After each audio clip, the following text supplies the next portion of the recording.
Hola, mi nombre es Ramón Sotomayor,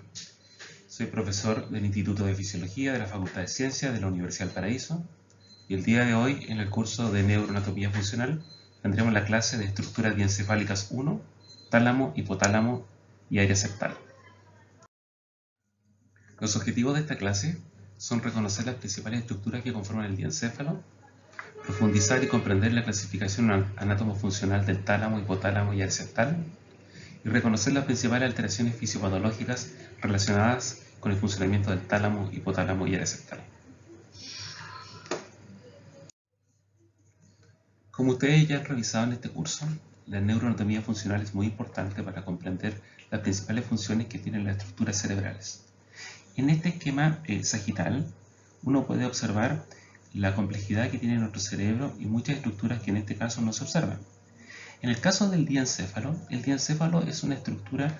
dorsal a la formación reticular o troncoencefálico y por supuesto se encuentra por debajo del telencéfalo o cortezas cerebrales. Esta zona es ampliamente inervada por información nerviosa proveniente de sistemas ascendentes de información que hacen relevo en el tronco encefálico y luego se comunican con estructuras del diencéfalo, y además también recibe información eferente del sistema nervioso central desde las cortezas asociativas y motoras. Parte de las principales estructuras del diencéfalo son el tálamo, el epitálamo, el subtálamo, el hipotálamo y el área septal. En la clase del día de hoy revisaremos en orden el tálamo, un poco de recuerdo del subtálamo, hipotálamo y profundizaremos en mayor cuantía respecto al área septal. Una localización diencefálica respecto al eje anteroposterior o rostro caudal nos indica que la zona diencefálica está limitada en este eje anteroposterior por el foramen interventricular hacia anterior y por la comisura blanca posterior hacia caudal. En este caso en particular podemos observar la estructura del tálamo.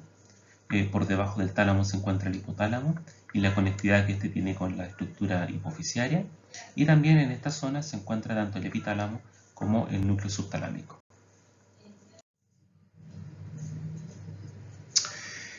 En este esquema de corte coronal podemos observar algunas estructuras anatómicas como por ejemplo el cuerpo calloso, que son neuronas de sustancia blanca, la zona, ¿no es cierto?, del septum pellucidum, que veremos más adelante, el hipotálamo en la zona ventral y también el tálamo, que se encuentra en esta zona. Respecto al tálamo, el tálamo es la estructura más voluminosa del diencéfalo, corresponde a dos masas ovoides bilaterales, cada uno en cada hemisferio, que están formados principalmente por materia gris, que están unidas por una comisura gris. Los límites mediolaterales que tiene el tálamo son principalmente la cápsula interna hacia el lateral. Esta además se encuentra limitado por la línea media que separa el tercer ventrículo, ¿no es cierto?, de dos regiones que son simétricas y que están interconectadas. Si hacemos un zoom en esta zona, encontramos entonces varios subnúcleos que se encuentran formando parte del tálamo. De hecho, tenemos zonas que son anteriores, zonas que son posteriores, como la zona pulvinar, zonas que son centrales mediales y zonas que son lateralizadas. Más adelante revisaremos en detalle el nombre de estas y qué tipo de conectividad tienen. Como mencionamos anteriormente, el tálamo son dos grandes ovoides que se encuentran ambos en cada hemisferio. Se encuentran unidos ambos ovoides por una comisura gris intertalámica, y cada uno de estos ovoides está en un eje anteroposterior, ¿no es cierto? Está dividido en tres zonas: una zona anterior, una zona medial, centromedial, con una estructura dorsomedial y una más ventral, separados también por una lámina medular interna que tiene una forma de Y, que es principalmente formada por sustancia blanca, y también una zona que es posterior, que forma parte de la zona lateralizada, que es el núcleo pulvinar, ¿cierto?, donde se encuentra el geniculado medial y geniculado lateral, y además estas zonas lateralizadas donde están los núcleos laterales posteriores, por ejemplo, lateral dorsal y también los núcleos ventrales y sus subdivisiones, donde está el ventral anterior, ¿no es cierto? Está el ventral lateral, está el ventral intermedio y también en esta zona están los ventrales posteromediales y la zona ventral posterolateral. Esta división de lateralización está principalmente dada en el eje dorso-ventral, desde el punto de vista de zonas laterales dorsales versus zonas laterales ventrales. Cada uno de los tálamos está altamente irrigado. Están irrigados principalmente a través de la arteria carótida interna. Están, ¿no es cierto?, después bifurcan, ¿no es cierto?, a la arteria comunicante posterior y de ahí a través de la arteria polar. Por ejemplo, se inervan las zonas anteriores del núcleo anterior del tálamo y también las zonas dorsal medial, al igual que por la arteria paramedial y también por la zona de la arteria basilar. Es capaz de ser inervada a la zona lateral y posterior, el núcleo pulvinar, principalmente a través de arterias tamologeniculadas, por ejemplo, y también a través de la arteria posterior coroidea.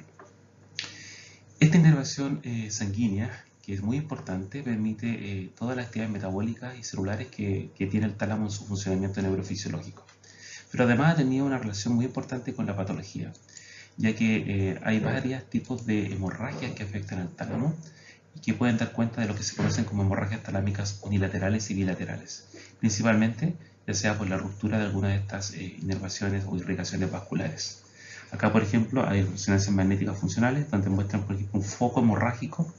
unilateral en el tálamo y uno bilateral. Por supuesto, esta falta de suplemento, ¿no es cierto?, de irrigación sanguínea puede afectar el funcionamiento de la estructura talámica. En esta revisión del húngaro Aksari de la Universidad de Ciencias de Semmelweis en Budapest y de la Academia de Ciencias de Hungría, ha demostrado, bajo hartos años de estudio sobre la estructura talámica, que no solamente tenemos la visión clásica de conectividad talámica que se denomina corticocéntrica, es decir, que el tálamo recibe los inputs sensoriales, ¿no es cierto?, periféricos, que ascienden hacia el sistema nervioso central, los filtra y a través de su actividad computadora es capaz de enviar información hacia las cortezas para que éstas puedan elaborar una respuesta frente a este estímulo. También se ha establecido últimamente que existe una conexión tálamo-cortical, la cual no solamente recibe los inputs sensoriales a zonas particulares del tálamo, sino también inputs no sensoriales. Y acá es muy importante porque puede estar participando, por ejemplo, estructura límbica en regular también el funcionamiento talámico. Y esto va a enviar conectividad, ¿no es cierto?, a distintas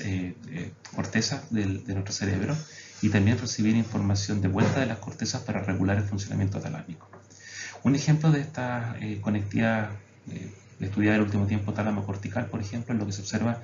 en el trastorno obsesivo compulsivo, donde sabemos que existe una conectividad que es córtico-estriado tálamo-cortical, la cual es muy importante cuando está desregulada para generar los cuadros de impulsividad y compulsión que existen en este tipo de pacientes. En este esquema en particular podemos revisar la conectividad que tiene el tálamo y sus subpartes con distintas otras áreas del cerebro. Recordemos que este es un eje anteroposterior, donde se puede clasificar el tálamo en una estructura anterior, una estructura posterior o pulvinar, una estructura medial, y toda esta estructura está clasificada como estructura lateralizada dentro del eje dorso-ventral. Ahora bien, la zona anterior del tálamo, esta zona que está acá, es lo que se conoce como el tálamo límbico. Es decir, esta zona participa importantemente en la regulación de procesos de memoria, tiene inervaciones, por ejemplo, asociadas con hipotálamo, con los núcleos mamilotalámicos y también tiene relación con estructuras, por ejemplo, como el hipocampo y con otras estructuras del sistema nervioso central, como el lecho de la estría terminal y la amígdala. La zona medial, ¿no es cierto?, dorsomedial y centromedial es una de las zonas también que tiene amplia conectividad con cortezas y también participa significativamente en la integración de información sensitiva. Por ejemplo, esta zona participa y recibe aferencias viscerales, olfativas y somáticas que permiten generar una respuesta de tipo subjetiva y emocional respecto a los inputs sensoriales. La zona lateral del tálamo,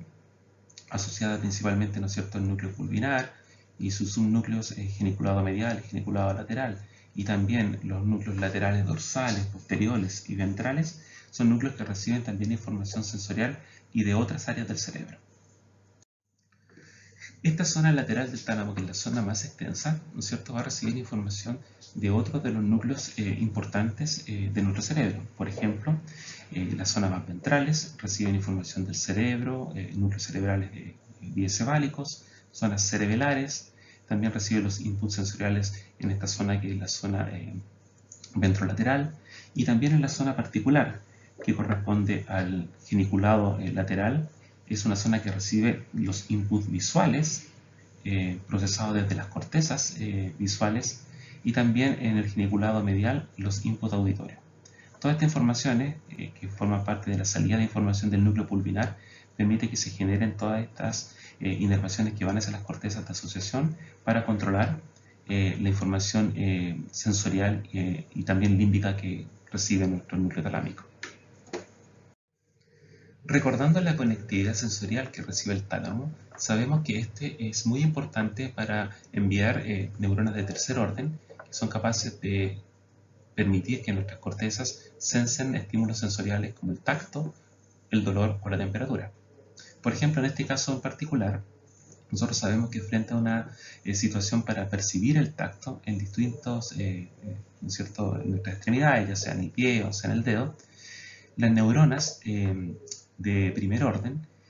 acceden, ¿no es cierto?, entran a nuestra médula espinal por el mismo lado donde reciben la información táctil. Esta asciende, ¿no es cierto?, hasta la formación reticular, especialmente en el bulbo raquídeo, y de ahí se cruzan con neuronas de segundo orden hacia el hemisferio lateral, y de ahí cruzan hacia el núcleo talámico. En el núcleo talámico van a ser información de tercer orden que va a ir a las cortezas y que van a dar la información táctil. Esta información en particular,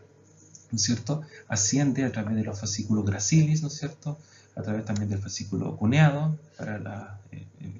neuronas sensitivas, y de ahí, ¿no es cierto?, las neuronas que van hacia el tálamo ascienden a través del haz del lemnisco interno para llegar a ser información de los núcleos laterales talámicos. Por otro lado, para el dolor y la temperatura, por ejemplo, estos estímulos son capaces de generar la activación de neuronas de primer orden que a través de la comunicación en el asta dorsal de la médula espinal hacen sinapsis con neuronas del segundo orden que se cruzan y a través de los segmentos ventrales suben, ¿no es cierto?, pasan por la formación reticular, por el bulbo raquídeo, y hacen contacto también a través del núcleo talámico. Y de esta parte son capaces de subir a informaciones sobre las cortezas para generar la actividad motora. Esta información principalmente sube por el haz talámico espinotalámico lateral. Como mencionamos anteriormente, el núcleo talámico anterior es un núcleo también conocido como el tálamo límbico, el cual va a recibir información, ¿no es cierto?, de distintas zonas de nuestro cerebro para poder hacer conectividad, enviarla, por ejemplo, hacia el giro cingulado, donde se va a procesar principalmente las sensaciones tanto discriminativas o afectivas que involucran el estímulo. También las otras zonas como la dorsomedial, las centromediales, son capaces de inervar, por ejemplo, también la corteza orbitofrontal y otro tipo de cortezas que están asociadas a los inputs estimuladores que llegan, por ejemplo, desde otras zonas de nuestro cerebro. Acá, por ejemplo, podemos recordar información que proviene, por ejemplo, de la zona de la formación reticular, la sustancia nigra, por ejemplo, para generar la locomoción, y de otras estructuras, por ejemplo, talámicas como las cortezas orbitotemporales primarias, que son capaces también de inervar a esta zona dorsomedial para que genere una activación de entrada y salida hacia las cortezas. En resumen, el tálamo es una estructura que es considerada como un centro de actividad conmutadora y es capaz de filtrar la información de tipo discriminativa sensorial, y además también es capaz de producir una activación o una amplificación de las señales emocionales, afectivas, que son capaces de hacer relevo de información nerviosa en estas estructuras talámicas. En estos esquemas de cortes coronales del cerebro humano podemos observar también en una relación de eje antero-posterior varias estructuras que forman parte del diencéfalo y que tienen funcionamientos importantes, por ejemplo, en la generación de la locomoción. Como vieron previamente ustedes en la clase de la semana pasada y pudieron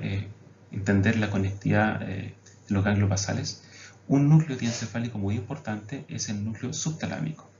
Este núcleo se encuentra por debajo, se encuentra ventral al tálamo y dorsolateral al hipotálamo, y su principal función es participar activamente en la regulación motora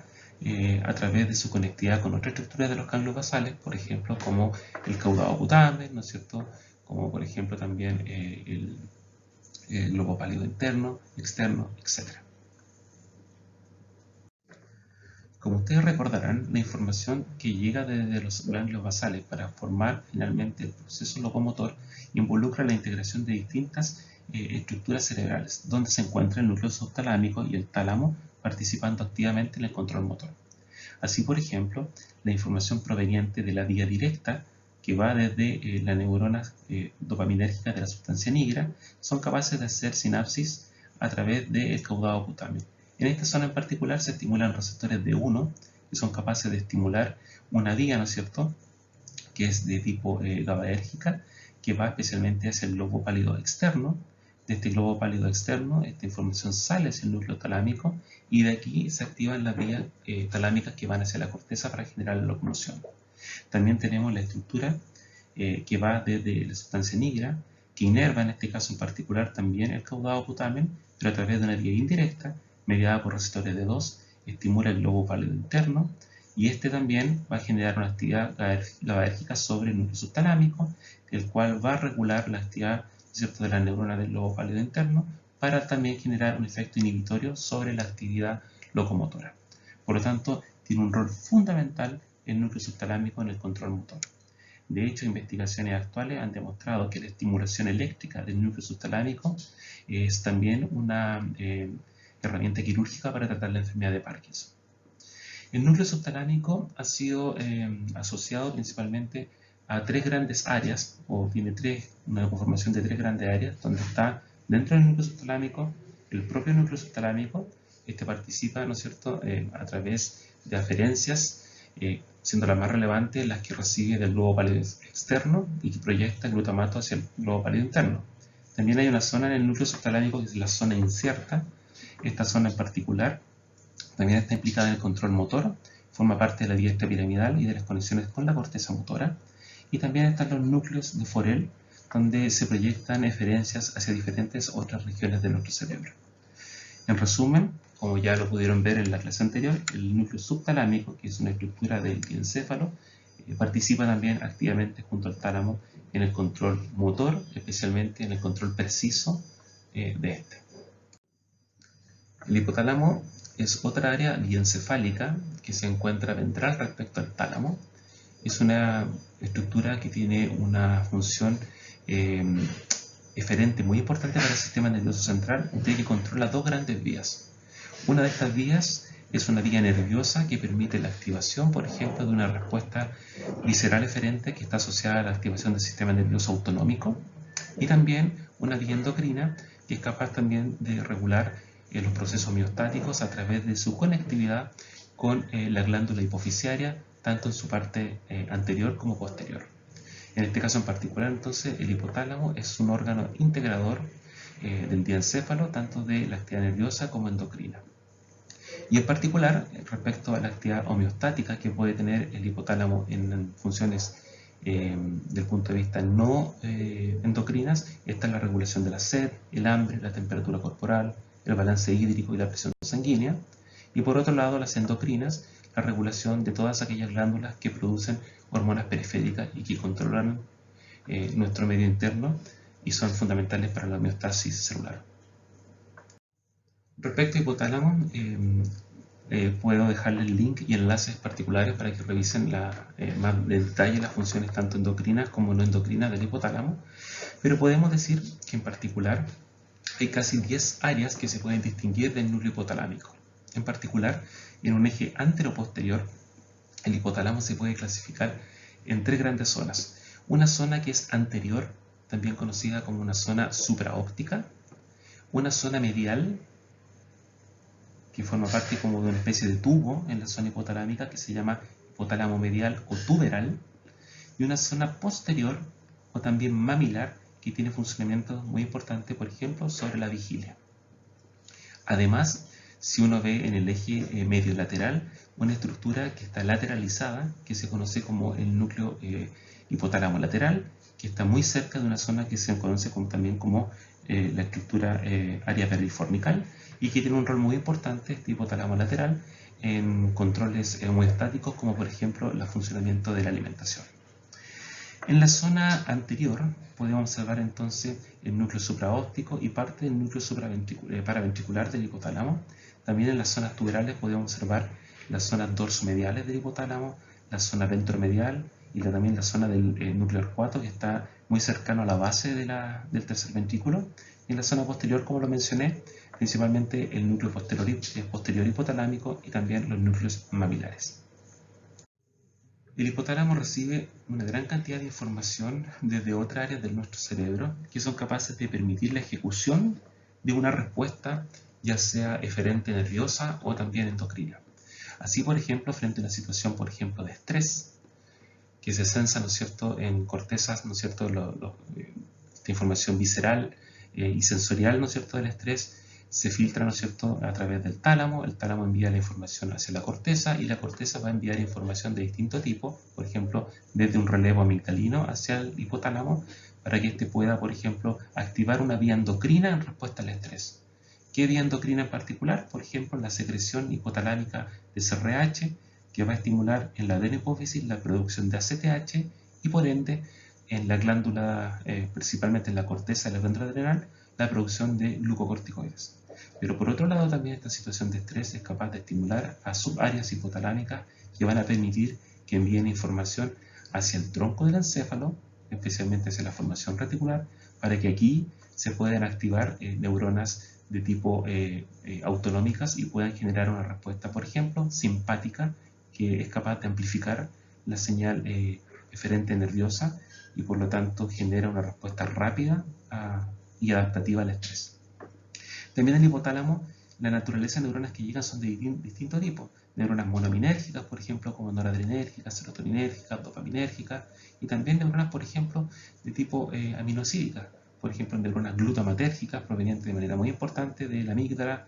GABAérgicas de otras estructuras, como por ejemplo el núcleo accumbens o del estriado, y también señales humorales hormonales periféricas que son capaces de regular la actividad de neuronas hipotalámicas, por ejemplo, la grelina, la leptina, el péptido YY o, ¿no es cierto?, el polipéptido pancreático, que son capaces de regular a nivel del hipotálamo, por ejemplo, la conducta de alimentación.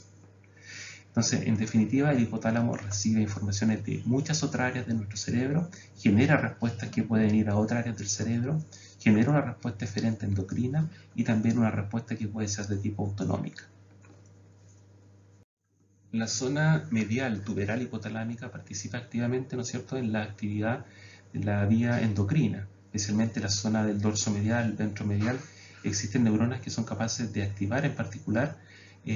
a la glándula hipofisiaria anterior para que produzca un sinnúmero de hormonas. Pero también esta estructura recibe información entre núcleos hipotalámicos autorregulatorias que son capaces de generar, por ejemplo, la activación de neuronas del hipotálamo lateral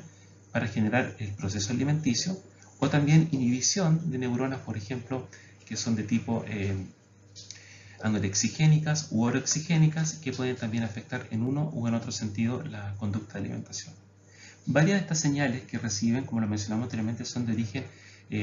humorales, hormonales, los cuales, por ejemplo, a través de la leptina producida del tejido adiposo, es capaz de activar, ¿no es cierto?, estas zonas hipotalámicas, como por ejemplo el arcuato, para generar una reducción de la ingesta de alimentos. Entonces, en resumen, un resumen de conectividad es que nuestro sistema nervioso central es capaz de recibir inputs, ¿no es cierto?, de distintos tipos, ya sea sensoriales, por ejemplo, que son capaces de hacer relevo de información no solamente a nivel del tronco del encéfalo, sino también en estructuras como por ejemplo el hipotálamo, el tálamo, y generar una respuesta a través de la conectividad talámica que puede ser de tipo motora o visceral. En particular en esta zona donde se encuentra nuestro hipotálamo, que está en conectividad con el tálamo y va a recibir información tanto del tálamo como de otras estructuras límbicas, el hipotálamo es capaz de generar esta respuesta que es de tipo nerviosa, que va a permitir que se activen, ¿no es cierto?, las neuronas preganglionares autonómicas a nivel ¿cierto? Por ejemplo, de la médula, y particularmente si son, por ejemplo, parasimpáticas a nivel de el tronco encefálico, para que se genere la respuesta, ¿no es cierto?, activadora de una neurona postganglionar. También, ¿no es cierto?, esta información sensorial, ¿no es cierto?, que hace relevo de información, por ejemplo, en el tálamo, va a activar a cortezas cerebrales que van a generar activación motora y, por ejemplo, pueden llevar que a través de sistema nervioso periférico la activación, por ejemplo, de motoneuronas que van a controlar la locomoción. Entonces, ambas estructuras diencefálicas, el tálamo, el hipotálamo, también su regulación en particular con cortezas, son capaces de generar respuestas eferentes motoras y también nerviosas, autonómicas y endocrinas. Bien, a continuación vamos a centrar la clase en la estructura del área septal y todas sus conectividades motoras, ¿no es cierto?, sensoriales que tiene y las implicancias fisiopatológicas que pueden estar asociadas. En particular, el área septal es una de las estructuras diencefálicas que forma parte importante también del sistema límbico. El sistema límbico, como ya lo van a revisar en este curso y en otros, es una área, ¿cierto?, principalmente alojada en el diencéfalo, que integra la información de distintos tipos de áreas cerebrales que son capaces de regular la expresión emocional, ¿no es cierto?, conductual y motora de los individuos respecto a distintos tipos de estímulos.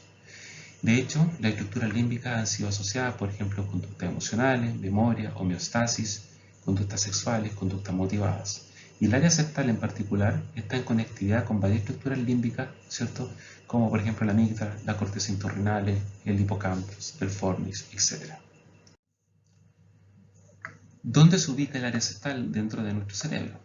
En este corte coronal podemos observar que la zona del área septal está asociada directamente a esta parte, la zona 14 y 15, que se encuentra, ¿no es cierto?, principalmente hacia dorsal, está limitada por el cuerpo calloso, ¿no es cierto?, sustancia blanca, hacia lateral por los ventrículos laterales,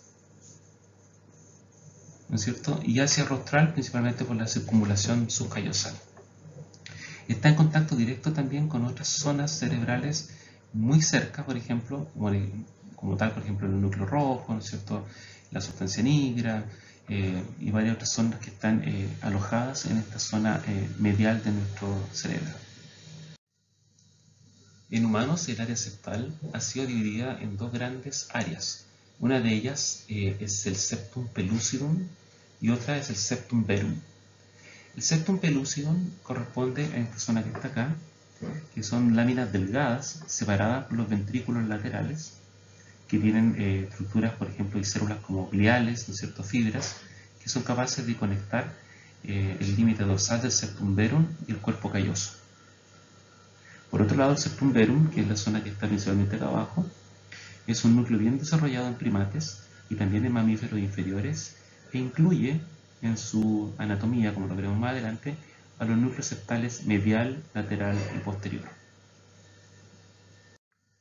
En este esquema, un poco más en detalle, más fácil de observar, se puede observar, ¿no es cierto?, entonces esta zona que es el septum pellucidum y la zona que está más ventral, que se ensancha, lo que es conocido como el septum verum o núcleo septal. Si ustedes se fijan, en esta zona baja tenemos la comisura anterior, que también anatómicamente corresponde a mamíferos inferiores, que es como un límite de conectividad, ¿no es cierto?, del área septal. Los ventrículos laterales, como les mencionamos anteriormente, están otras estructuras, ¿no es cierto?, como el cuerpo calloso, también en su límite dorsal, y todas estas, digamos, todas estas áreas, tanto el septum pellucidum como el septum verum, forman parte también de lo que se conoce como una estación de relevo de información que va entre áreas lateralizadas hacia áreas que se cruzan, ¿no es cierto?, a través del cuerpo calloso y conectan con el otro hemisferio cerebral. La historia en investigación en el área septal estuvo ampliamente desarrollada durante parte importante mediados del siglo pasado. Por mucho tiempo estuvo también silente la investigación en esta área y durante los últimos años ha vuelto a retomarse de manera significativa. Lo que ustedes observan acá es en un eje anteroposterior distintos cortes coronales del área septal, incluida también el septum pellucidum, en humanos. Este es un trabajo de 1968 publicado en Journal Comparative Neurology de Orlando Andy y Handy Stefan, que han mostrado, por ejemplo, cómo se puede delimitar, ¿no es cierto?, y cómo se observa la zona del septum pelúcido a distintos cortes, cómo esta se va también acortando y va produciéndose un incremento del tamaño de la zona del núcleo septal o septum verum. Estos son cortes en humanos que nos muestran los límites, ¿no es cierto?, que se van generando en distintas coordenadas anteroposteriores de la zona septal. De hecho, por ejemplo, en estos primeros cortes podemos observar que también se observa en animales inferiores el núcleo caudado y el núcleo cumbens, como también límites anteriores cercanos a la zona septal. Y en zonas más posteriores tenemos, por ejemplo, como estructuras del tálamo y otras zonas, por ejemplo, que están asociadas con la comisura anterior, que se pueden ir marcando, por ejemplo, las coordenadas más posteriores en este eje rostro caudal. En este mismo trabajo también se comparó anatómicamente el septum en distintas especies. Por ejemplo, la 13 corresponde a un corte, ¿no es cierto?, de un septum en un animal insectívoro inferior, murino, roedor, donde se observa entonces los ventrículos laterales, el cuerpo calloso, ¿no es cierto?, y la zona septal, abajo de la comisura anterior. En 14, por ejemplo, se observa un corte coronal de tupaya, que es una especie de tipo prosimio bajo en la cadena evolutiva, donde tiene una estructura bastante similar, ¿no es cierto?, a la observada, por ejemplo, en roedores. En 15 tenemos ya el gálago, que es otro tipo de prosimio evolutivamente más medio, donde se observa también los ventrículos laterales. Tenemos acá en 16 un mono, el Cercopithecus, donde, claro, la estructura anatómica es un poco más alargada, ¿no es cierto? También están los ventrículos laterales, la zona septal, ¿no es cierto?, cuerpo calloso arriba. Y en 17 tenemos lo que habíamos conversado hace un rato, primero en gorila y en el caso de humanos, donde las principales diferencias están en el tamaño importante de los ventrículos laterales y el adelgazamiento tanto del septum pellucidum como del septum verum. ¿Okay? Ahora, si comparamos, por ejemplo, el tamaño del septum en esta especie, lo que podemos observar, por ejemplo, en particular es la proporción que se observa en los círculos, por ejemplo, abiertos, que corresponde al septum en esta especie relacionado al cerebro total. Entonces, lo que podemos observar es que, por supuesto, la proporción del septum en animales inferiores respecto a su cerebro total es mayor que la que se observa en animales de mayor tamaño y ya primates más evolucionados como el gorila, ¿no es cierto?, y el humano, en cuanto a proporción.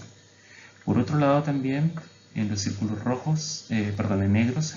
está la proporción del área septal respecto al telencéfalo, donde de igual manera se va produciendo una mayor proporcionalidad, ¿no es cierto?, en animales inferiores, donde el telencéfalo es de menor proporción, por lo tanto es ponderalmente tiene un mayor peso, digamos, en estructuras septales, mientras que en animales mayores con mayor telencéfalo esta proporción se reduce. Y finalmente, en triángulos lo que observamos es la progresión, ¿no es cierto?, de la misma estructura, ¿no es cierto?, indicada en tamaño en toda esta especie, y por supuesto en animales de cerebros más grandes el tamaño y el peso del área septal es mucho mayor, ¿no es cierto?, frente a los animales más pequeños. Entonces este es un estudio comparativo muy antiguo, pero uno de los primeros que dieron pie para poder estudiar anatómicamente el área septal. Como mencionamos anteriormente, el septum pellucidum son dos láminas que se conectan con el cuerpo calloso, ¿no es cierto?, y con la zona del núcleo septal o septum verum. Estas dos láminas normalmente se encuentran abiertas en el desarrollo fetal, pero ya a contar de la semana 20 de desarrollo embrionario,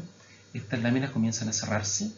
lo cual termina finalmente completamente cerrado entre los 3 a 6 meses. Inicialmente lo que observamos es una cavidad entre ambas láminas que se conoce como cavum septum pellucidum. Este cavum ha sido relacionado importantemente con algunos cambios conductuales desde el punto de vista anatómico que veremos más adelante. Entonces aquí tenemos una de las láminas del septum pellucidum, acá tenemos la otra, y esta cavum que corresponde entonces, como les mencionaba, a esta cavidad que está abierta inicialmente en el desarrollo fetal, pero luego, posteriormente, en la semana 20, se cierra. En este trabajo de Coletti y colaboradores se ha asociado, ¿no es cierto?, como un marcador neuroanatómico este cabum del septum pellucidum respecto a conductas antisociales en individuos, en hombres. Se ha demostrado por estudios de resonancia magnética nuclear que prácticamente este cabum permanece abierto casi en un 20% de los adultos, mientras que normalmente en sujetos que no tengan alteraciones significativas de conductas, entre esas, por ejemplo, conductas sociales o antisociales, se permanece cerrado, como lo podemos observar en este recuadro. ¿Okay? En este trabajo de Coletti se hizo un análisis demográfico, ¿no es cierto?, en sujetos control y en sujetos que han tenido trastornos de personalidad antisocial. Como ustedes pueden observar, aquí hay características demográficas similares entre ambos grupos, como edad, clase social, etnicidad, y también, por ejemplo, desde el punto de vista de índice intelectual, ¿no es cierto?, coeficiente intelectual, que también es similar en ambos grupos. Sin embargo, lo que podemos observar es que dentro de las conductas antisociales, como psicopatologías que están tabuladas, ¿no es cierto?, por test psicológicos, trastornos de personalidad antisocial, o también cargos, por ejemplo, penales y convictos, lo que uno puede observar es que en las primeras condiciones de las psicopatologías y de los trastornos antisocial hay un mayor índice, ¿no es cierto?, de estas conductas en sujetos que tienen una apertura, ¿no es cierto?, o presentan un cabum septum pellucidum, presentan esta cavidad entre las dos láminas del septum pellucidum. Aquí en particular entonces podemos tabular las condiciones, ¿no es cierto?, de conductas antisociales tabuladas, ¿no es cierto?, de psicopatología en individuos controles y individuos que presentan este cabum septum pellucidum, lo cual, como vimos en la tabla anterior, son estadísticamente significativas, principalmente los trastornos psicopatológicos en las personas que presentan esta cavidad.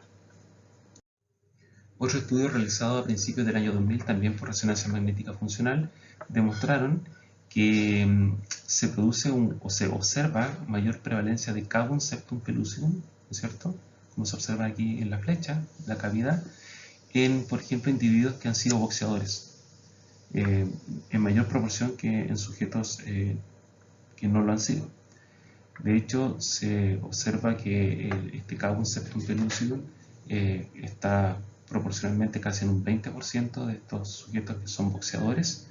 y que también podría participar activamente en los trastornos psicopatológicos que se observan en estos sujetos que han tenido esta actividad física.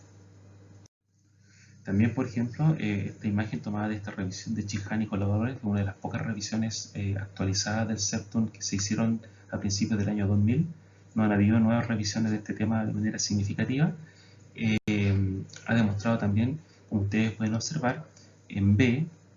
la cavidad del septum pellucidum, el cabum, presente en pacientes con trastorno esquizofrénico versus sujetos controles. También entonces desde el punto de vista neuropatológico se ha asociado esta cavidad no solamente a conductas antisociales, sino también en una mayor prevalencia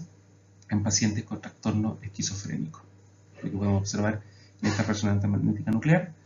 en esta figura versus un sujeto control. En esta otra imagen lo que podemos observar entonces ahora es el septum pellucidum, también conocido como el núcleo septal, que como mencionamos está altamente conservado también en primates y en mamíferos inferiores. Esta zona tiene estructuras, por ejemplo, que son dorsales, lateroventrales, está limitada, ¿no es cierto?, hacia lateral con los ventrículos lateral y hacia medial con el fornix en particular. En la parte ventral se encuentra la comisura anterior. En el caso de este núcleo septal o septum verum, también se han asociado, por ejemplo, las estructuras mediales a una conectividad de tipo colinérgica, principalmente. Acá se encuentran los núcleos colinérgicos 1, 2 y 3, que están principalmente en la banda diagonal de Broca, que es una estructura más hacia medial, cercana al septum medial, que inervan a distintas estructuras de nuestro cerebro. En particular, por ejemplo, tanto la banda diagonal de Broca como el septum medial inervan con neuronas colinérgicas, principalmente al hipocampo, y participan significativamente en la regulación del aprendizaje memoria, que es una de las funciones hipocampales más relevantes. De hecho, se ha determinado que muerte de neuronas colinérgicas del septum medial y de la banda diagonal de Broca están asociadas, por ejemplo, a la aparición de la enfermedad de Alzheimer. En este trabajo de Mesulan y colaboradores, ¿no es cierto?, de 1983, publicado en Journal Comparative Neurology, se observó que en septum medial, donde están los núcleos CH1, CH2, ¿no es cierto?, también CH3, existen marcaje significativo para la enzima colina acetiltransferasa, que es la enzima que sintetiza acetilcolina. Por lo tanto, indica que esta zona medial versus la lateralizada que está acá al lado es rica en neuronas de tipo colinérgicas, que son, como las que mencioné anteriormente, las que proyectan principalmente hacia, por ejemplo, hipocampo. En este sentido en particular, tanto el septum medial como el lateral forman parte de una conectividad que también se denomina circuito septo-hipocampal, que veremos más adelante. En mamíferos inferiores como la rata, lo que observamos acá, por ejemplo, es un corte, es un esquema del atlas de Pacino y Watson, donde observamos, junto acá a este corte coronal, ¿no es cierto?, slice de cerebro, la zona del septum lateral, la zona del septum medial, que termina en la banda diagonal de Broca, la comisura anterior, el ventrículo lateral, el caudado putamen en rata, y son las estructuras que están formando parte del límite. Es una zona que es muy fácil de microdisectar y también de ubicar anatómicamente en un cerebro de animales. Los límites anteriores y posteriores del septum lateral que permiten poder identificar los tamaños, por ejemplo, de las subáreas, están dados principalmente por los cambios en la estructura de la comisura anterior, que posterior al punto bregma se extiende, mientras que en coordenadas más anteriores al punto bregma se mantiene como una especie de comisura como tal, de comita. En este trabajo de Brashear y colaboradores se observó células marcadas para colina acetiltransferasa en la zona del septum medial, en distintas coordenadas del cerebro de la rata, como podemos observar. Acá tenemos en este límite, ¿no es cierto?, el estriado ventral, el núcleo accumbens, la banda diagonal de Broca, que está incipiente. Si ustedes se fijan, después se va generando esta banda diagonal, va creciendo, va produciéndose el septum medial, donde está enriquecido para el marcaje de las neuronas colina acetiltransferasa. Y posteriormente, en coordenadas más posteriores al punto bregma, donde la comisura anterior se transforma de ser una comisura como tal, una coma, a una especie de bigote, la concentración de principalmente de las neuronas colinérgicas migran hacia la zona de la banda diagonal, que se pone más lateralizada y ventral, ¿ya? Entonces, este es un marcaje similar al que vimos anteriormente en primates de células colinas acetiltransferasas positivas, especialmente para septum medial. Anatómicamente se ha observado que el septum medial y estas neuronas tanto colinérgicas y también algunas neuronas de proyección de tipo GABAérgica, su principal núcleo o sus principales eferencias están destinadas hacia el hipocampo y son capaces de controlar la tasa de descarga de neuronas piramidales glutamatérgicas, así como también de interneuronas GABAérgicas hipocampales. Entonces, estas neuronas hipocampales tienen una información aferente proveniente de septum medial. Y ahora estas neuronas hipocampales, especialmente las glutamatérgicas,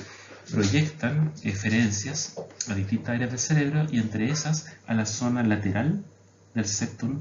que vendría siendo el principal núcleo que recibe, en este caso en particular,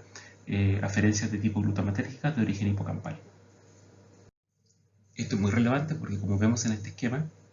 la información glutamatérgica proveniente del hipocampo estimula entonces a estas neuronas GABAérgicas del septum lateral. El septum lateral es un núcleo predominantemente GABAérgico que tiene tanto interneuronas GABAérgicas como neuronas de proyección,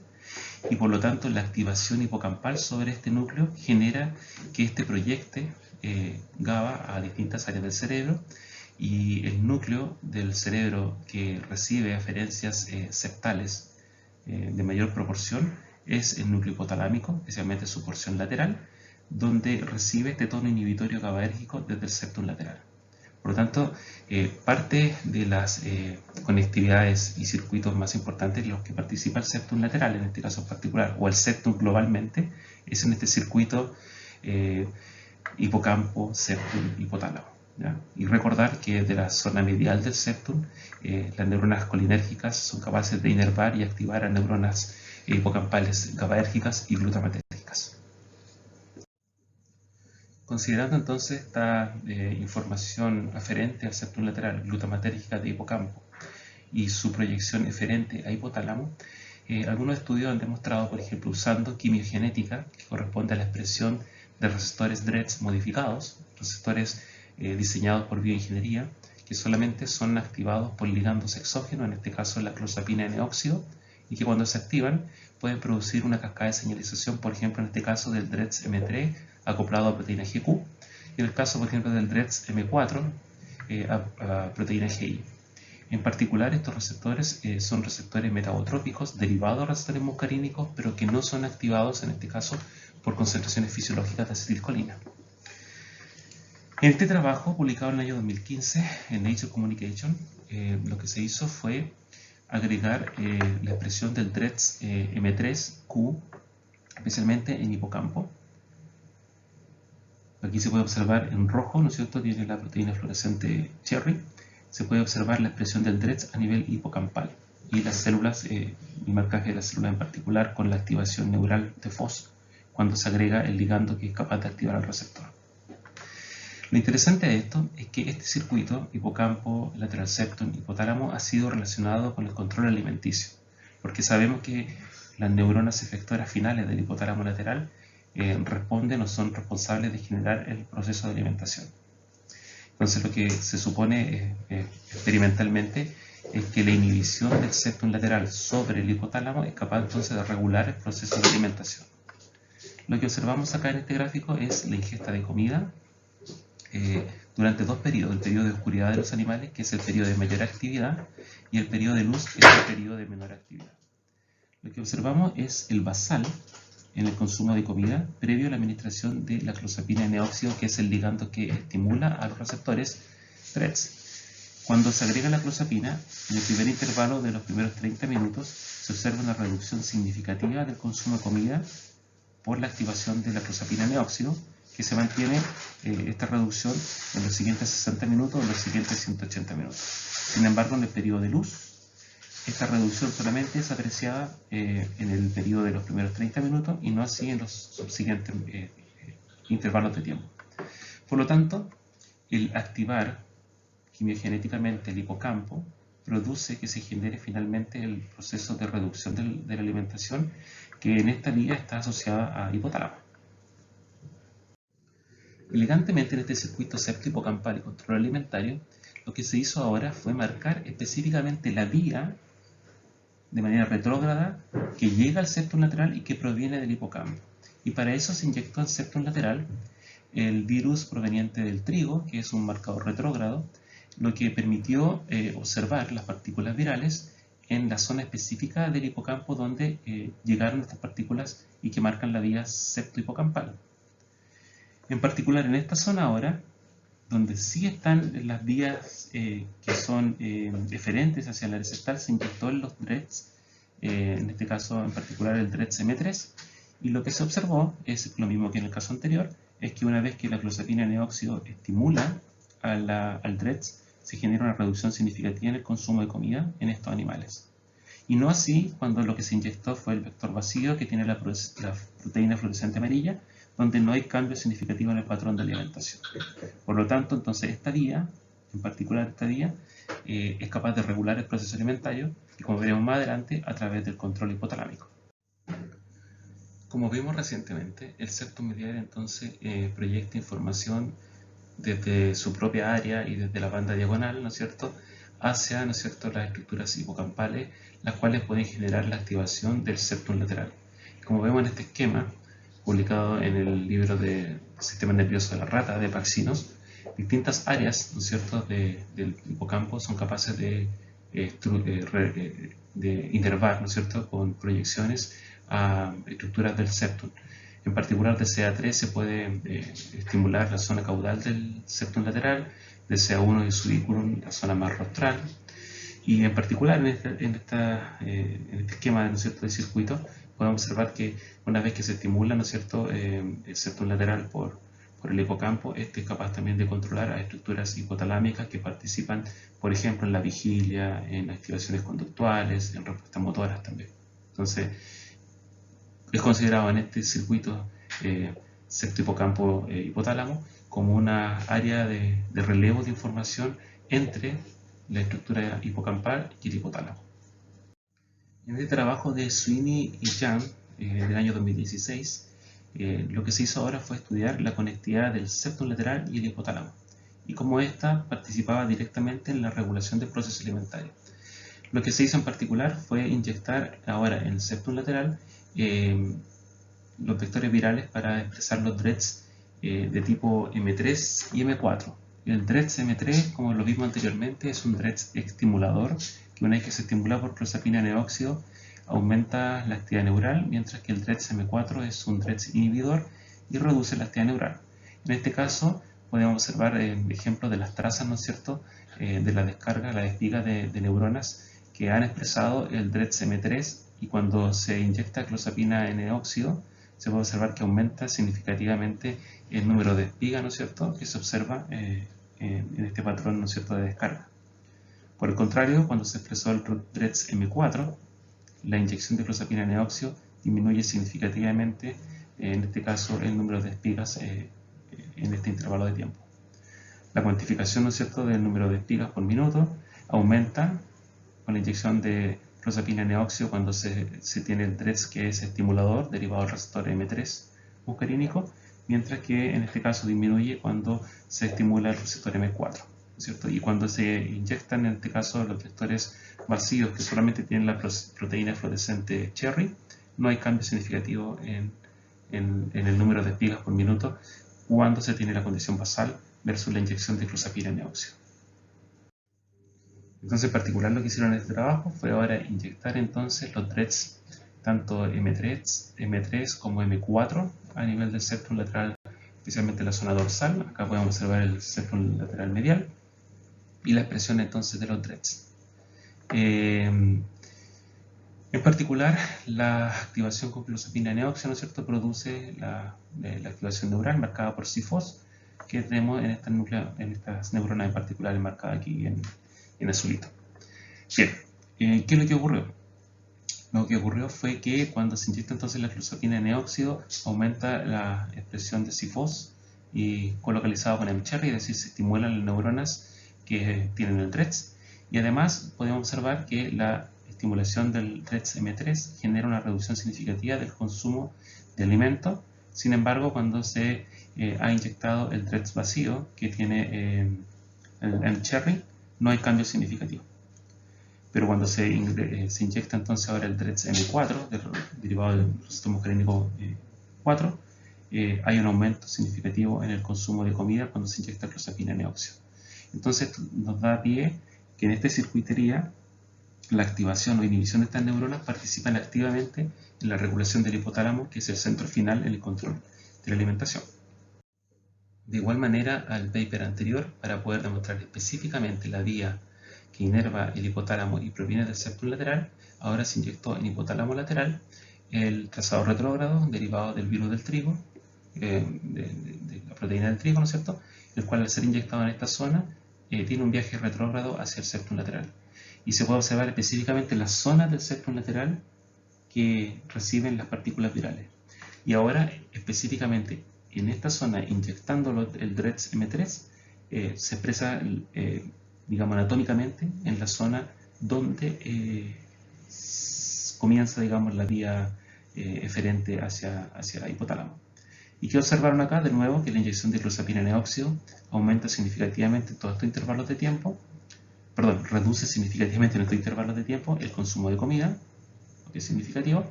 cuando se tiene el DREDS vacío, que expresa en este caso la proteína fluorescente amarilla, no hay cambio significativo en el patrón de consumo de alimentos. Y al calcular la diferencia en la ingesta de comida, cuando se tiene expresado el DREDS, en particular M3, y se inyecta la clozapina,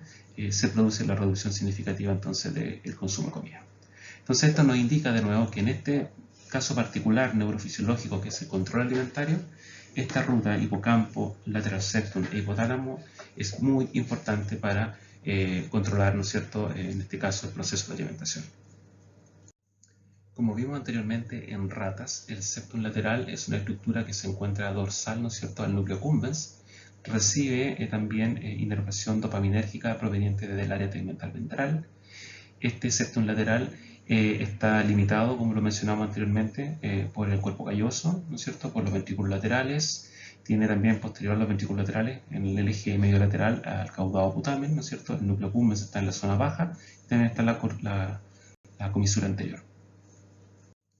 En este caso en particular, también del atlas de Paxino y Watson, lo que se observa son los cambios anatómicos que tiene el septum desde coordenadas que son anterior al punto bregma, 1.7 milímetros anterior, hasta coordenadas que son posterior al punto bregma. Y dentro de los marcadores anatómicos más significativos para poder identificar la anatomía del septum está la comisura anterior, que podemos observar que mientras se va acercando a bregma y mientras posterior a bregma se ensancha, y podemos ya definir efectivamente anatómicamente dónde se encuentra el septum lateral y la área de las estructuras que este núcleo posee. Ahora bien, el septum lateral, como lo mencioné, es una estación de relevo de información donde la principal aferencia que recibe es de tipo glutamatérgica proveniente de hipocampo y su principal eferencia GABAérgica va hacia hipotálamo. Sin embargo, también tiene conectividad bidireccional con otros núcleos y, por ejemplo, como lo mencioné, recibe dopamina del área tegmental ventral y también envía GABA al área tegmental ventral, recibe serotonina del RAFE, noradrenalina del locus ceruleus, también recibe inervaciones del tegumento laterodorsal, tiene conectividad también GABAérgica cruzada con el septum medial, tiene conectividad glutamatérgica que recibe desde la corteza prefrontal, regulación también con la amígdala. Entonces es un núcleo que en la circuitería neurofisiológica de casi todas estas estructuras límbicas, el septum lateral participa activamente regulando la tonicidad y el tipo de input nervioso que llega a estos distintos núcleos. Tenemos que decir que desde el punto de vista neurofisiológico, el septum, su relevancia ha sido principalmente estudiada frente a cuadros de lesiones o inhibición. En esa particularidad se observa la real función anatómica que tiene el septum lateral en los circuitos cerebrales. Otra cosa importante reconocer del septum lateral es que tiene una importante conectividad intraseptal mediada por neuronas GABAérgicas que son capaces de controlar aquellas neuronas GABAérgicas que salen del núcleo y van a controlar a otros núcleos. En este caso en particular hay un sinnúmero de neuronas GABAérgicas de distinto tipo que son capaces de hacer sinapsis entre ellas y actuar de manera inhibitoria y controlar, por ejemplo, aquellos axones de proyección. Por otro lado, estas neuronas GABAérgicas también expresan significativamente receptores GABAérgicos, especialmente del tipo GABA y GABA-B, que pueden mantener este control inhibitorio de las proyecciones septales. A continuación revisaremos algunos roles del septum lateral en distintos tipos de trastornos neuropsiquiátricos y cómo ha sido correlacionado su funcionamiento. En este caso en particular, lo que observamos son hibridación in situ que demuestran la expresión, ¿cierto?, del septum lateral, especialmente el receptor de dopamina tipo 3, ¿no es cierto?, en cerebro de rata, que está abundantemente expresado, ¿no es cierto?, en el núcleo del septum lateral y que mientras va moviéndose anatómicamente va cambiando su patrón de expresión. Acá lo que observamos son hibridación in situ, donde la escala representativa está asociada a densidad óptica y más amarillo y rojo muestra una mayor expresión del receptor, en este caso de dopamina D3. ¿Cuál es el rol del receptor de dopamina D3? El receptor de dopamina D3 ha estado en el último tiempo muy en boga en el control del punto de vista farmacológico y neurofisiológico asociado a los trastornos esquizofrénicos o psicosis. Interesantemente, este trabajo demostró la relación que tiene la expresión del receptor D3 en septum lateral respecto a tratamientos farmacológicos con antipsicóticos. El tratamiento farmacológico actual busca tener antagonistas de receptores serotoninérgicos y dopaminérgicos, pero que también sean agonistas parciales de los receptores de dopamina D3, ya que se ha demostrado que esto mejora significativamente el performance cognitivo en pacientes. En particular, lo que tenemos acá es la expresión, ¿no es cierto?, de neuronas positivas para CIFOS, los puntitos negros, ¿no es cierto?, y que además expresan el receptor D3. Estas neuronas que colocalizan, o sea, es decir, que se activan por clozapina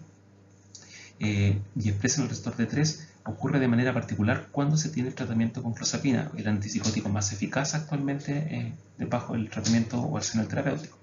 Mientras que esto no ocurre cuando se produce el tratamiento con aloperidol, que es un antipsicótico de primera generación, principalmente bloqueador dopaminérgico, donde no se observa esta colocalización de las neuronas que expresan el receptor D3 con la expresión de CIFOS.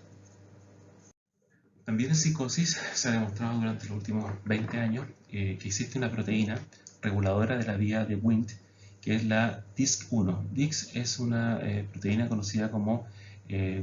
Disrupted in Schizophrenia 1, que es una proteína que participa activamente inhibiendo a la GSK3 quinasa, que es producida o activada arriba abajo de la señalización de la vía de Wnt. En particular, DISC1 ha sido propuesto como un blanco farmacológico para poder tratar psicopatologías especiales como la psicosis. En particular, en este trabajo realizado en cerebros de mono, se observó que una de las zonas del cerebro que más expresa DISC1 es justamente el septum lateral. En este caso en particular, lo que observamos acá es una expresión por autorradiografía del mensajero, también es una vibración in situ para observar la expresión, ¿no es cierto?, de la proteína DIX1, particularmente su mensajero en septum lateral comparado con amígdala, con giro dentado, con el núcleo subtalámico, con otras zonas que se sabe que expresan también esta misma proteína. Por lo tanto, en particular, el septum lateral es en la actualidad una estación, ¿no es cierto?, de relevo de información que es muy importante, ¿no es cierto?, para poder ser estudiado como un posible área de tratamiento farmacológico o de blanco farmacológico para tratar a pacientes con psicosis. A finales del siglo XIX, el Dr. Ransom fue el primero que describió un síndrome que lo denominó síndrome de furia septal en una mujer de 24 años quien en la autopsia observó que tenía un tumor subcallosal, o sea, por debajo del cuerpo calloso, específicamente en la zona del septo. En particular, varios otros modelos en el tiempo fueron estudiando qué ocurría con la lesión del septum lateral. Y en este caso en particular, en este trabajo, se hizo una lesión mecánica del septum lateral, o sea, se destruyó parte importante del septum y se observó que se producía significativamente este síndrome de furia septal. Es decir, la destrucción del septum lateral genera estas condiciones de ira que está asociado en humanos con la psicopatología que vimos anteriormente. De hecho, Brad y Nauta, que fueron también investigadores neurofisiólogos muy importantes a mediados del siglo pasado, haciendo lesiones del área septal, le hicieron en particular doblando la punta de una aguja, introduciéndola en el cerebro y rompiendo específicamente estas áreas, pudieron demostrar que se generaba este síndrome de furia septal y los animales tenían una hiperreactividad y una conducta de agresión muy fuerte. Estos investigadores, utilizando una escala particular que mide la reactividad emocional de los animales como en función de la ira, pudieron cuantificar animales sus condiciones basales en esta emocionalidad, y en particular en los animales experimentales que tuvieron la lesión en particular del área septal, observaron que los primeros días postoperatorios tenían un incremento significativo de este score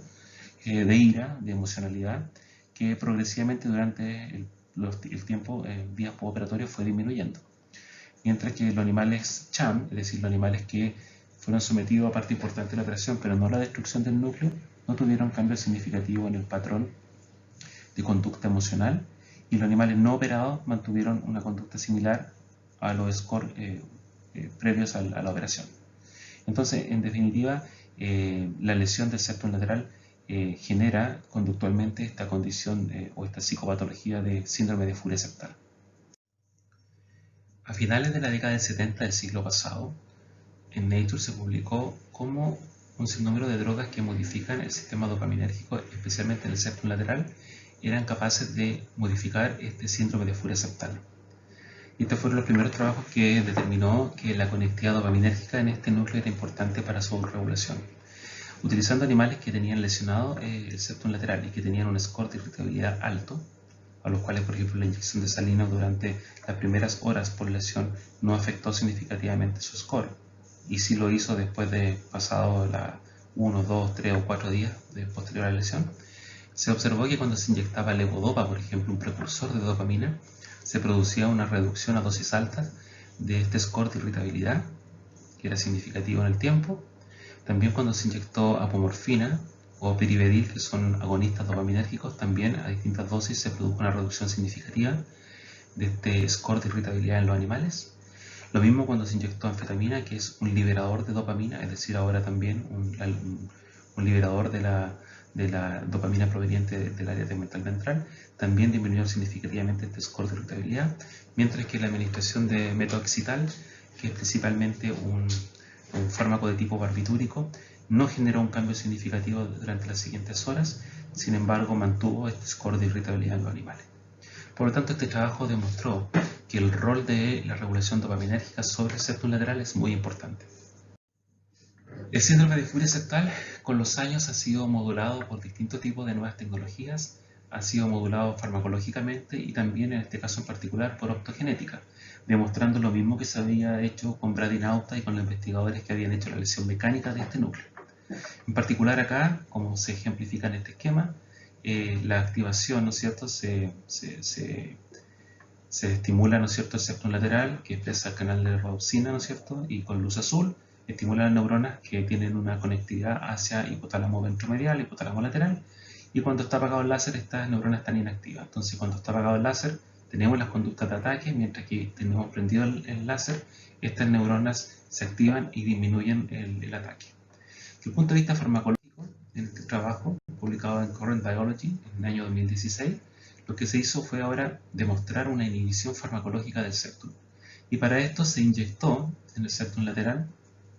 agonista de los receptores GABA-A y GABA-B, una mezcla comprendida con mucimol, ¿no es cierto? Y también se hizo en otros trabajos con bicuculina.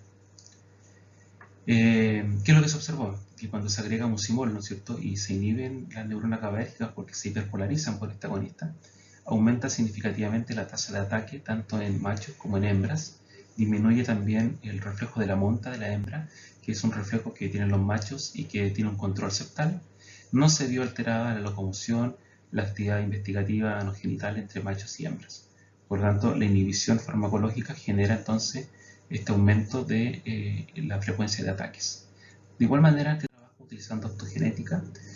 cuando se prendía el láser, ¿no es cierto?, primero se expresó, en este caso, el láser se expresó en el canal de rhodopsina, ¿no es cierto?,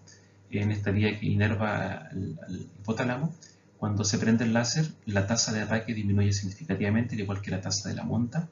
mientras que cuando se para el láser, la latencia está aumentada, y se prende el láser, esta disminuye, y así sucesivamente cada vez que se prende o se estimula con el láser. Por lo tanto, en particular, la función del área septal en esta circuitería tanto hipocampal como septum hipotálamo es muy importante para controlar esta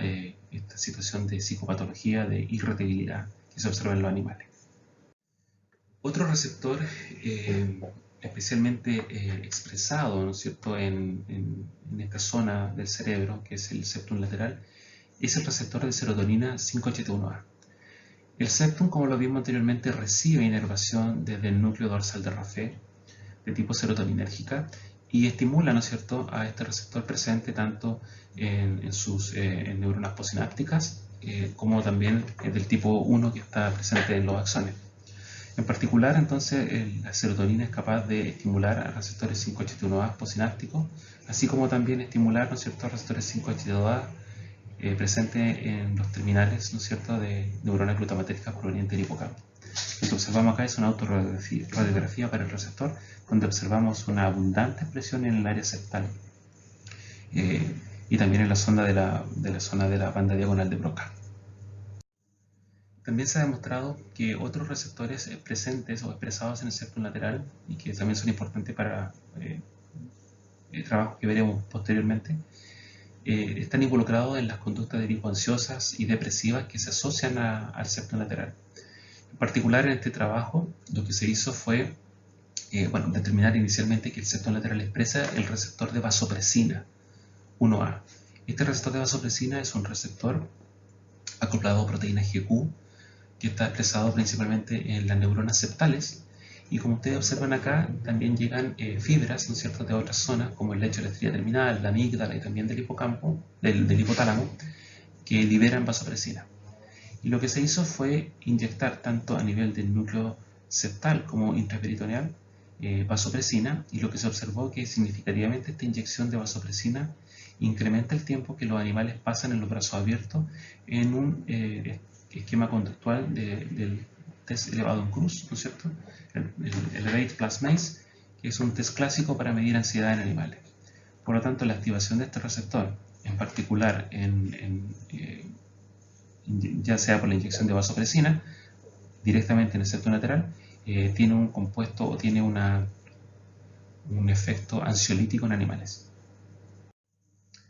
Por otro lado, trabajos también publicados a principios de la década del 2000 demostraron que también se expresa el receptor B1B de vasopresina. Y en este caso en particular tendría un efecto contrario al observado con el receptor B1A. En particular, lo que se hizo acá en este caso fue inyectar un antagonista del receptor B1B de vasopresina, y se hizo un test clásico de depresión en animales, que es el test de nado forzado. El test de nado forzado mide 3 parámetros. Uno de estos es la escalada, el otro es el nado y el otro es la inmovilidad. La inmovilidad en los animales es un score que se asocia particularmente a conductas tipo depresiva. La inyección, en este caso en particular, del antagonista B1B a distintas dosis, a dosis más altas, va generando una reducción significativa del tiempo de inmovilidad en los animales, lo que indicaría que el efecto de vasopresina sobre el receptor B1B en el septum lateral podría generar alteraciones de tipo depresiva que son antagonizadas por el uso de este tipo de antagonista específico. En resumen, las neuronas septales tienen un sinnúmero de receptores que son capaces de regular varios procesos conductuales y que son capaces de estar asociados también en trastornos psicopatológicos como la ansiedad, la depresión, etc.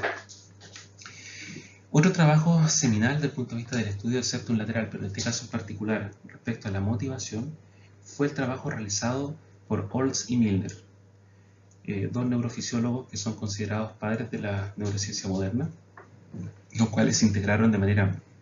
muy significativa el rol neuropsicológico, ¿no es cierto?, con neuroanatómico, que tenían varias áreas del cerebro. En particular, lo que ellos hicieron en este trabajo fue demostrar cómo distintas áreas del cerebro, cuando se implantaba un electrodo de estímulo en el cráneo de los animales, y los animales eran capaces de autoadministrarse corriente, dando vuelta a una especie de dínamo, podían observar qué áreas del cerebro los animales se autoadministraban más corriente y lo correlacionaron con una conducta altamente motivada. En este caso, lo que observamos es una radiografía donde se ve implantado el electrodo, particularmente en varias áreas del cerebro y en esta zona en particular en el centro. ¿Qué es lo que se observó cuando se implantaba el electrodo en distintas zonas? Que, por ejemplo, algunas zonas de cuando se cuantificaba el porcentaje de adquisición de la conducta que está mediado o está asociado a mover este dínamo para autoinyectarse corriente, había algunas áreas que a los animales no les gustaba inyectarse corriente. Por tanto, eran áreas que estaban asociadas a una conducta de tipo aversiva. Entre esas, por ejemplo, el geniculado medial, ¿no es cierto?, también el tegumento, ¿no es cierto?, zonas como del lemnisco, no eran zonas de gusto para los animales. Sin embargo, cuando se colocaba el electrodo en el área septal, los animales se autoinyectaban, se estimulaban con voltajes altos de corriente, y además también tenían una conducta de adquisición muy alta. De hecho, si uno observa, estos son dos animales a los cuales corresponde a veces, cientos de veces que los animales dan vuelta el dínamo para autoinyectarse corriente. Si ustedes se fijan, aquellos animales que tenían el área septal puesto en el electrodo, había un incremento significativo del voltaje autoinyectado. De hecho, los animales se inyectaron de manera creciente, y en un momento tuvo que disminuirse o pararse, digamos, la inyección de corriente para que estos no siguieran escalando. Y esto fue en 3 días consecutivos, también como se observa acá en este otro animal. Y si ustedes se fijan, finalmente este animal terminó el tercer día administrándose casi más de 700 veces, dando la vuelta al dínamo para inyectarse corriente. Entonces, en este trabajo seminal se demostró el rol motivacional que tenía la estimulación septal en esta conducta de autoadministración de corriente. Estudios neuroanatómicos demostraron entonces fehacientemente, durante las últimas décadas, que el septum lateral participa también ahora como estación de relevo en la información que forma parte del circuito mesocortico límbico. Por un lado, recibe dopamina en azul desde el área tegmental ventral, así como la recibe el núcleo accumbens y la corteza prefrontal. Tiene una regulación GABAérgica expresada en rojo hacia el núcleo accumbens y también hacia estructuras, por ejemplo, como el hipotálamo lateral, haciendo relevo hacia el área tegmental ventral y también directamente hacia el área tegmental ventral. Y por otro lado, recibe también glutamato de la corteza prefrontal, así como ya lo vimos desde el hipocampo. Estudios electrofisiológicos demostraron el rol también del septum lateral en esta condición de motivación y adicción a drogas. En particular, lo que se observa acá es la frecuencia espontánea de potencial excitatorio postsináptico que se observan en animales controles, en animales naïf y en animales que se vieron expuestos de manera crónica a cocaína, observándose un incremento significativo de la frecuencia de descarga de estas neuronas. Por otro lado, también trabajos del grupo del doctor Gallagher pudieron demostrar que cuando se observa en el septum lateral la administración de CRH y de un análogo que es la urocortina, estos son ligandos endógenos, en este caso en particular este proviene de rata, el péptido de rata humano, y también es un ligando de urocortina que estimulan a receptores de CRH1 y CRH2. Se observó que en animales controles la amplitud de los potenciales de las corrientes excitatorias postsinápticas incrementaba tanto en animales que fueron administrados crónicamente con salino como los que fueron administrados con cocaína, mientras que cuando se agrega urocortina se genera una potenciación en el caso de la administración de cocaína. Lo que normalmente ocurre con salino es una depresión. Entonces esto demuestra y demostró en estos experimentos realizados en la primera década del 2000 que el septum lateral también es un núcleo que participa en la plasticidad neuronal asociada a drogas de abuso. Utilizando la técnica de microdiálisis cerebral in vivo, que involucra la postura, ¿no es cierto?, de una cánula de microdiálisis, la cual permite tomar una muestra de cuantía de líquido extracelular del cerebro y de los analitos que éste tiene, y permite cuantificar a través de un sistema en particular, por ejemplo cromatográfico, la concentración de cierto analito. Utilizando este esquema, cuando yo realizaba mi tesis de pregrado en el laboratorio de la doctora Katy Gisling en la Pontificia Universidad Católica de Chile, demostramos que el septum lateral es un núcleo que al implantar la cánula de microdiálisis podíamos cuantificar tanto los niveles de dopamina como de serotonina, y que estos eran reactivos, por supuesto, frente, por ejemplo, a la administración de una droga que inhibe los transportadores de monoamina, particularmente con mayor afinidad el de serotonina y también con una afinidad menor el de dopamina. Podemos observar que frente a fluoxetina incrementa significativamente tanto los niveles extracelulares de dopamina como de serotonina. Adicionalmente, lo que nosotros hicimos fue inyectar una droga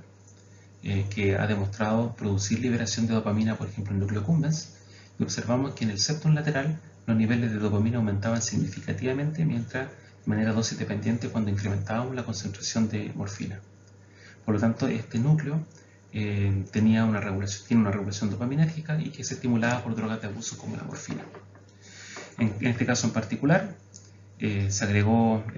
morfina y estimuló los niveles de dopamina, ¿no es cierto? No así los de serotonina respecto a la administración de salino, y por otro lado la administración de naloxona bloquea el aumento producido por morfina, y el de fluoxetina solamente concomitantemente no afecta la liberación inducida por morfina, pero incrementa los niveles de serotonina extracelulares. Ahora bien, mecanísticamente, para demostrar que el septum lateral tenía una regulación similar a la que tiene el núcleo accumbens, es decir, que son interneuronas GABAérgicas en el área tegmental ventral las que controlan la tasa de descarga de neuronas dopaminérgicas, lo que se hizo fue colocar un sistema de doble cánula en el septum lateral y en el BTA, donde específicamente en el área tegmental ventral se inyectó a través de la cánula, o sea, se hizo una perfusión retrógrada a través de la cánula de morfina, lo que demostró que en el área tegmental ventral se produjo una reducción significativa de los niveles de GABA, que ya sabemos está asociada a una hiperpolarización de la interneurona GABAérgica en el área tegmental ventral,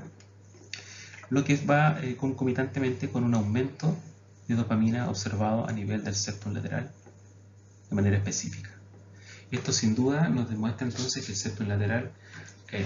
recibe inervación dopaminérgica, y esta inervación dopaminérgica es controlada, ¿no es cierto?, por los mecanismos neurofisiológicos que tienen las neuronas dopaminérgicas del área tegmental ventral. En este trabajo, publicado recientemente por la doctora Georgina Renard, del cual yo soy colaborador, ella demostró el rol del sistema vasopresinérgico en los efectos de la droga de abuso a nivel del núcleo lateral septum. En particular, ella utilizó un modelo de preferencia de lugar, que es un modelo clásico en el cual al administrar drogas de abuso se genera un condicionamiento que es propio de las drogas, como en este caso la anfetamina. Entonces la inyección de salino no genera, en este caso, un mayor tiempo de condicionamiento, mientras que la inyección de anfetamina sí lo produce. Ahora, en estos animales que fueron condicionados, ella observó que los animales tenían un menor contenido tisular de vasopresina a nivel del septum lateral. Por lo tanto, su hipótesis de trabajo se basó en que el condicionamiento con drogas de abuso reduce los inputs que llegan al septum lateral y que producen vasopresina. En este caso en particular, haciendo de nuevo el proceso de condicionamiento, observó que al inyectar vehículo, que es solución salina en el septum lateral, se produce de todas maneras el condicionamiento inducido por anfetamina, pero cuando inyecta anfetamina, que está reducida en los animales que reciben anfetamina, el condicionamiento no se produce, y cuando inyectan vasopresina y el antagonista, el condicionamiento por anfetamina vuelve a producirse. En el mapa de color que podemos observar acá abajo, se observa lo mismo, donde conductualmente nos demuestran que en el test final los animales, que normalmente cuando se condicionan con anfetamina pasan más tiempo en el cuadro blanco, tienen mayor tiempo cuando se inyecta vehículo, prácticamente pasan el mismo tiempo en todas las cámaras del test cuando se inyecta vasopresina, que está reducida por anfetamina, y cuando se inyecta la vasopresina y el antagonista se vuelve a producir el condicionamiento. En este trabajo a nivel neuroquímico, la doctora Renard demostró que la inyección a nivel del septum lateral de vasopresina producía una disminución significativa en los niveles de dopamina en el núcleo accumbens. Hay que recordar que la dopamina en el núcleo accumbens participa activamente en el condicionamiento por drogas de abuso y en todos los procesos motivacionales que esta droga genera. También no observó cambios significativos a nivel de las neuronas GABAérgicas del núcleo accumbens y los niveles extracelulares de GABA, pero sí observó que el septum lateral, que la inyección, por ejemplo, de vasopresina y el antagonista, afectaba la inmunoreactividad para CIFOS. CIFOS es un marcador de actividad neural. Y a nivel rostral, lo que podemos observar es que la inyección de vehículo post-administración de anfetamina genera la activación, ¿no es cierto?, del núcleo accumbens, tanto CORS como Shell, y que este se reduce significativamente cuando se ha inyectado vasopresina a nivel del septum lateral. Y vuelve esta activación de neuronas FOS positivas cuando se agrega vasopresina y su antagonista B1A. No se ve afectado en este caso en particular la zona medial del núcleo accumbens, pero sí también la zona caudal, y es muy parecido a lo dicho anteriormente. Por lo tanto, nuevamente el septum lateral está en el medio de esta regulación neuroquímica y en particular del proceso del circuito mesocórtico límbico y de los efectos que tienen las drogas de abuso. En resumen, en esta clase hemos hablado de tálamo, hemos revisado las principales estructuras diencefálicas. El tálamo es la estructura diencefálica más grande, es la estructura que está asociada principalmente con el control sensorial, es una estación conmutadora que recibe información sensorial de la periferia y de aquí nacen neuronas de tercer orden que van a hacer conectividad con las cortezas para poder generar, en este caso, una respuesta motora. También revisamos hipotálamo, el cual es una estructura del cerebro que tiene un rol muy importante en las respuestas eferentes que genera el sistema nervioso central, principalmente a través de activación de vías autonómicas desde el tallo cerebral y también la regulación endocrina sobre la glándula hipoficiaria. También observamos o estudiamos el núcleo subtalámico para recordar sus efectos principalmente en el control motor y en el control preciso y fino de la locomoción. Y finalmente el área septal y el septum como tal lo observamos en los distintos tipos de regulaciones que este ejerce para controlar, ¿no es cierto?, las conductas, ¿no es cierto?, el control alimentario, la respuesta frente al estrés, las psicopatologías y finalmente las drogas de abuso. Espero que esta clase haya sido satisfactoria para ustedes y cualquier duda que tengan al respecto, no duden en hacerlas. Si requieren material anexo, en particular del hipotálamo, también tengo videos que les puedo mandar de su control tanto endocrino como no endocrino. Muchas gracias.